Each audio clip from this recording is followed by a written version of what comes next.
غیر احمدی اعتراض کرتے ہیں کہ نبی کے لیے شعر کہنا نبی کی شان کے خلاف ہے، تو پھر مسلم صاحب نے اپنے خیالات کا اظہار جو وہ جو شعر ہے جی جس جگہ یہ مضمون ملتا ہے اس کو تو پڑھیں.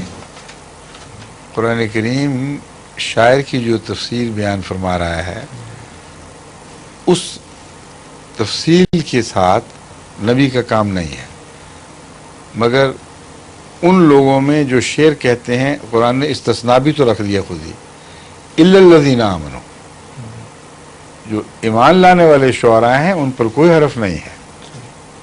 ٹھیک ہے. اور اس تعریف کی روح سے حضرت صلی اللہ علیہ وآلہ وسلم نے جنگ حنین میں یہ شعر بنایا اور پڑھا، انا النبی لا کذب انا ابن عبد المطلب. پہلے وہ مسئلہ تو حل کر لیں. معنی با مقصد شعر جو شعر کی لغویت سے پاک ہو اور جھوٹ سے آزاد ہو، اس کو قرآن کریم نے کہیں منع نہیں فرمایا. جن معنوں میں ایک تو یہ ہے قرآن کے معنوں میں، دوسرا ہے شاعر کہنے والوں کے ذہن میں کیا چیز تھی.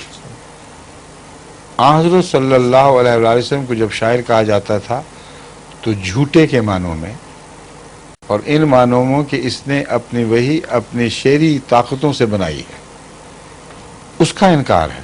وما ينبغي لہ، یہ ان معنوں میں شاعر ہے نہیں جو تم سمجھ رہے ہو. یہ ہرگز وہ شاعر نہیں، نہ اس کو زیب دیتا ہے کہ اپنی شعریت سے کوئی چیز گھڑ کے خدا کے نام پر تمہارے سامنے پیش کر دے. یہ پورا مضمون ہے.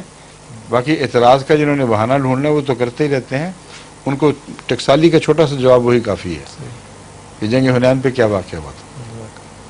ٹھیک ہے. ایک سوال